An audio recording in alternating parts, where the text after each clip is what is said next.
Warung sate milik Pak Dharma selalu menjadi tempat paling hidup ketika matahari sudah tenggelam di balik bukit. Asap dari panggangan naik perlahan, membawa aroma bumbu kacang yang pekat dan wangi rempah yang tidak pernah ditemukan di warung manapun di desa itu. Orang-orang berdatangan tanpa diminta, seolah ada tarikan halus yang memaksa mereka untuk sekadar mencicipi satu tusuk saja. Pak Dharma jarang bicara. Senyumnya datar, matanya sayu, dan langkahnya selalu lambat namun pasti. Tidak pernah ada yang melihatnya membeli daging di pasar, namun persediaannya tidak pernah habis. Warungnya selalu buka setelah maghrib dan selalu tutup sebelum tengah malam, seperti ada aturan yang tidak boleh dilanggar. Tidak ada yang berani bertanya lebih jauh, selama sate yang disajikan tetap menjadi favorit warga. Pada suatu malam, Riko, pemuda yang dikenal paling penasaran, memperhatikan gerak-gerik Pak Dharma yang berbeda dari biasanya. Warung itu ditutup lebih awal. Lampu dimatikan, bangku disusun rapi, dan Pak Dharma keluar membawa sebuah keranjang besar yang tertutup kain hitam. Dari bawah kain itu menetes cairan gelap yang langsung mengeluarkan aroma anyir menusuk. Riko mengikuti dari kejauhan. Langkahnya pelan, hampir tanpa suara. Ia ingin tahu dari mana sebenarnya sumber kelezatan sate itu berasal. Jalan menuju hutan kecil di belakang desa tampak lebih gelap dari biasanya.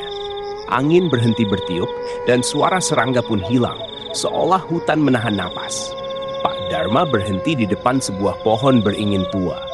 Ia meletakkan keranjang itu, mengangkat wajahnya, lalu bersiul pendek dengan nada yang tidak wajar. Suara itu melengking, bukan seperti siulan manusia, tetapi seperti panggilan bagi sesuatu yang tidak terlihat.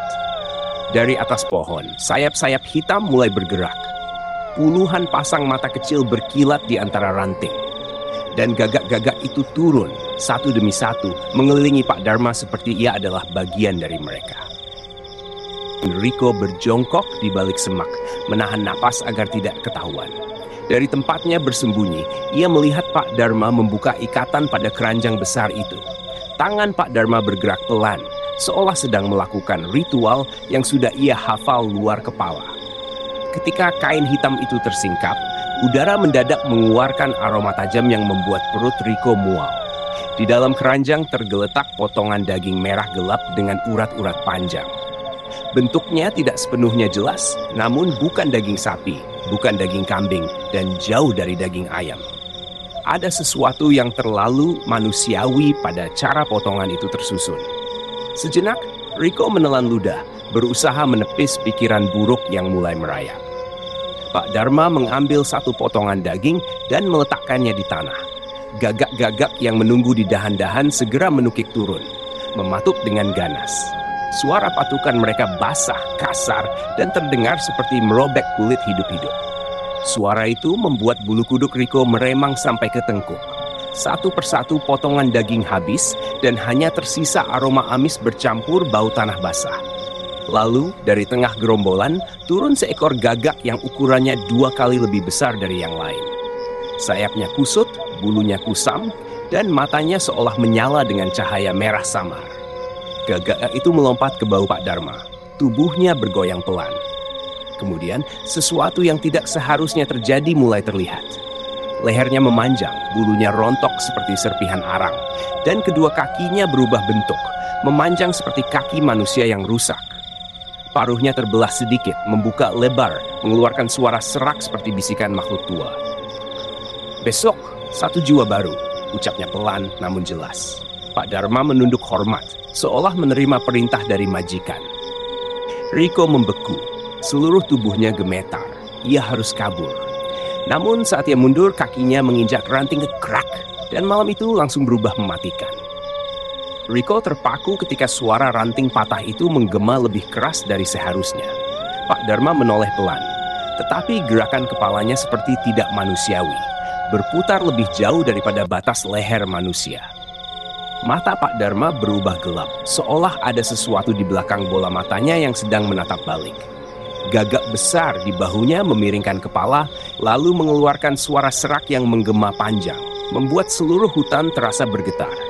Gagak-gagak lain di dahan pohon ikut menjerit bersautan, dan suara mereka terdengar seperti tangis makhluk yang sedang disembelih. Rico tidak menunggu lebih lama. Ia bangkit dan berlari sekuat tenaga. Hutan malam berubah menjadi labirin hitam yang menutupinya dari segala arah. Setiap langkah yang ia buat terasa berat, seperti tanah berusaha menariknya kembali. Nafasnya terengah dan dadanya seperti diremas dari dalam. Dari belakang terdengar suara kepakan sayap. Banyak, begitu banyak hingga angin dingin menyapu tengkuknya. Suara itu mendekat cepat. Rico berlari sambil menunduk, berharap bisa menghindari cakar-cakar yang mungkin sedang mengarah ke kepalanya. Ketika ia hampir mencapai tepi hutan, sesuatu menukik dan menyambar bahunya. Rico terjerembab, namun berhasil bangkit lagi dan terus berlari dengan tubuh bergetar. Ia tidak berani menoleh, meski terdengar suara langkah ringan di belakangnya. Langkah manusia, namun terlalu cepat untuk ukuran manusia biasa. Begitu keluar dari hutan, ia langsung menuju rumahnya. Ia mengunci pintu, menutup jendela, mematikan lampu, dan duduk gemetaran sambil memegangi bahunya yang perih. Suara kepakan sayap masih terdengar, kini di atap rumahnya. Lalu suara cakaran pelan menggesek jendela kamarnya, ritmis, sabar, seolah menunggu. Malam berikutnya datang terlalu cepat bagi Rico. Seharian ia berusaha mengusir rasa takut dengan menyalakan televisi, memutar musik, bahkan membaca doa yang ia hafal sejak kecil. Namun suara itu, bisikan serak satu jiwa baru, tetap bergaung di kepalanya seperti gema dari dalam sumur. Menjelang tengah malam, listrik di rumahnya padam begitu saja. Tanpa suara, tanpa kilatan.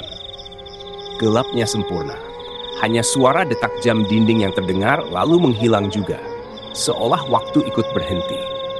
Rico berdiri perlahan dan meraih ponsel, tetapi layar ponselnya tidak mau menyala. Seperti seluruh benda elektronik di rumahnya mati sekaligus. Jantungnya berdetak tidak karuan. Ia tahu sesuatu sedang menunggu di luar sana. Kemudian terdengar ketukan pelan di pintu depan. Bukan ketukan manusia, lebih seperti paruh yang mengetuk kayu dengan ritme aneh dan bersabar. Ketukan itu berhenti, digantikan oleh suara gesekan dari pintu belakang, lalu dari jendela dapur, lalu dari atap. Seolah mereka, apapun yang mengejarnya, sedang memeriksa seluruh celah rumah. Rico mundur perlahan, namun tiba-tiba terdengar suara seseorang memanggil namanya dari teras. "Rico, buka pintunya, nak. Ini aku, Pak Dharma." Suara itu terdengar persis seperti suara Pak Dharma pada malam pertama mereka bertemu. Terlalu persis, terlalu sempurna. Tidak ada getaran napas, tidak ada ketidakkonsistenan suara manusia. Hanya tiruan. Rico tahu Pak Dharma tidak mungkin datang. Ia sudah mati. Mayatnya ditemukan beberapa hari lalu, tubuhnya dicincang dan dimutilasi sebagai bagian dari ritual pesugihan yang kabarnya gagal. Namun suara itu tetap memanggil. "Kau sudah melihat hutan itu, Rico? Sekarang gantian kau yang dibawa." Lantai dekat pintu mulai bergetar, seakan ada sesuatu besar berdiri tepat di baliknya. Rico menahan napas, tubuhnya gemetar hebat, dan malam itu belum selesai menagih janjinya. Beberapa hari setelah hilangnya Rico, warga desa mulai memperhatikan sesuatu yang aneh. Warung sate di ujung jalan, yang dulu dikelola Pak Dharma, kembali buka pada malam hari. Tidak setiap malam, hanya sesekali, namun cukup sering untuk membuat orang bertanya-tanya. Lampunya selalu redup. Asapnya tipis, seperti tidak benar-benar berasal dari arang. Dan dari kejauhan, orang melihat siluet seseorang sedang membakar sate dengan gerakan lambat. Beberapa warga mengira itu kerabat Pak Dharma. Yang lain mengira itu pencuri yang memanfaatkan warung kosong. Namun tidak ada yang berani mendekat. Suatu malam, seorang pengendara motor yang lewat mengaku melihat sosok itu dari dekat. Ia bilang, tubuhnya kurus dan kaku, seperti tidak lagi bernyawa. Kulit lengannya tampak kehitaman, seolah terbakar. Dan yang paling membuatnya gemetar adalah wajah sosok itu. Tidak dikenali, namun terasa familiar. Seperti wajah seseorang yang pernah terlihat di sekitar desa, meskipun ia tidak ingat siapa. Keesokan harinya, polisi melakukan penyisiran singkat. Warung itu kosong, tidak ada peralatan, tidak ada arang, bahkan tidak ada tanda-tanda bekas masakan. Hanya satu hal yang tertinggal, bau amis yang tidak hilang meski warung sudah lama tidak beroperasi. Di tengah lantai belakang, mereka menemukan sesuatu yang lebih aneh. Jejak kaki kecil, mirip cakar burung, menempel di tanah dan mengarah ke hutan. Jejak itu dalam, seolah makhluk yang meninggalkan jejak itu membawa beban yang sangat berat. Warga desa sering mendengar bisikan dari arah pepohonan pada malam hari. Suara lirih, serak terasa seperti memanggil seseorang. Riko, sudah waktunya kembali. Tidak ada yang tahu apakah Riko masih hidup. Tidak ada yang ingin tahu juga. Yang mereka tahu hanyalah satu hal.